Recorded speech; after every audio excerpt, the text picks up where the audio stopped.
IC-814 Kandahar hijack. ये घटना न सिर्फ एक उड़ान का अपहरण थी, बल्कि आतंकवाद और उसकी नापाक साजिशों के खिलाफ भारत की लड़ाई की याद दिलाती है।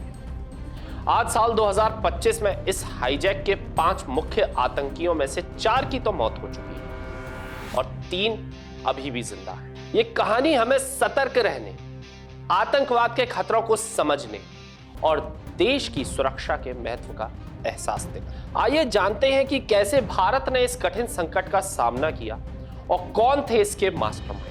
इंडियन एयरलाइंस की फ्लाइट IC-814 का कंधार हाईजैक भारत के लिए सिर्फ एक दर्दनाक घटना नहीं थी, बल्कि आतंकवाद के खिलाफ लंबे संघर्ष की याद दिलाने वाला एक ऐतिहासिक अध्याय भी है। 24 दिसंबर 2025 यानी आज की तारीख, इस हाईजैक के पास मुख्य पाकिस्तानी आतंकियों में से 4 की मौत हो चुकी है, जबकि 3 आज भी जिंदा हैं। ये आतंकवादी हरकत उल मुजाहिदीन HUM से जुड़े थे, जो बाद में जैश-ए मोहम्मद में बट गए। मुख्य हाईजैकर्स में सबसे अहम नाम था इब्राहिम अथर का, जिन्हें सरगना माना जाता है। इब्राहिम आज भी पाकिस्तान में ISI की सुरक्षा में छिपा हुआ है।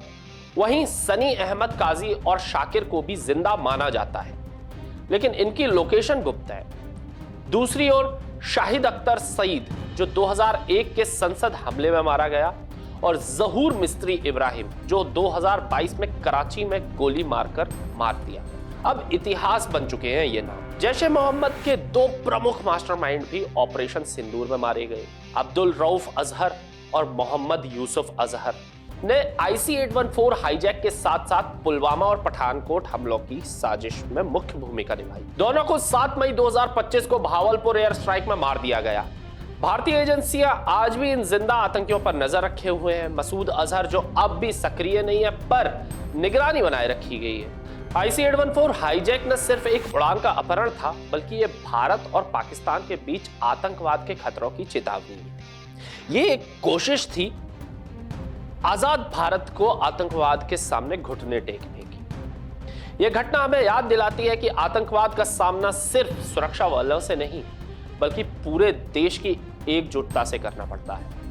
IC-814 की कहानी आज भी हमारे दिलों में जिंदा है और यह संदेश देती है कि आतंकवादियों को छोड़ना नहीं चाहिए। देशवासियों की हिम्मत, सुरक्षा एजेंसियों की सतर्कता और अदालतों की कार्रवाई ने इस कहानी को हमेशा के लिए इतिहास में दर्ज कर दिया है। IC-814 का कंधार हाईजैक भारतीय लोकतंत्र और नागरिकों की सुरक्षा के लिए एक सबक भी है। सतर्कता, एकजुटता और हिम्मत ही हमारी सबसे बड़ी ताकत है। IC-814 कोई ऐसी घटना नहीं थी जिसको भुलाया जा सकता है।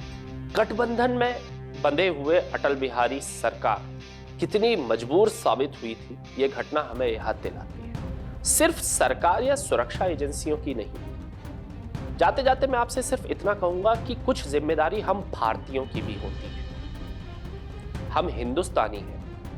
अगर उस दिन IC-814 में सवार परिवारों के परिजन संसद भवन और प्रधानमंत्री निवास के आगे ऐसा उग्र प्रदर्शन नहीं करते, तो शायद आज हमारी घाटी आतंकियों से नहीं भरी होती।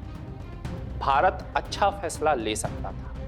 भारत एक साहसिक फैसला ले सकता था। लेकिन सच पूछें तो कहीं ना कहीं हम उन परिवारों से हारे थे कि हमने अपनी टोपी उन कंधारों के पैरों में रखी। ये थी IC-814 की कहानी। आप मुझे दीजिए इजाजत, ऐसी ही एक नई कहानी लेकर आपके सामने प्रस्तुत होऊंगा।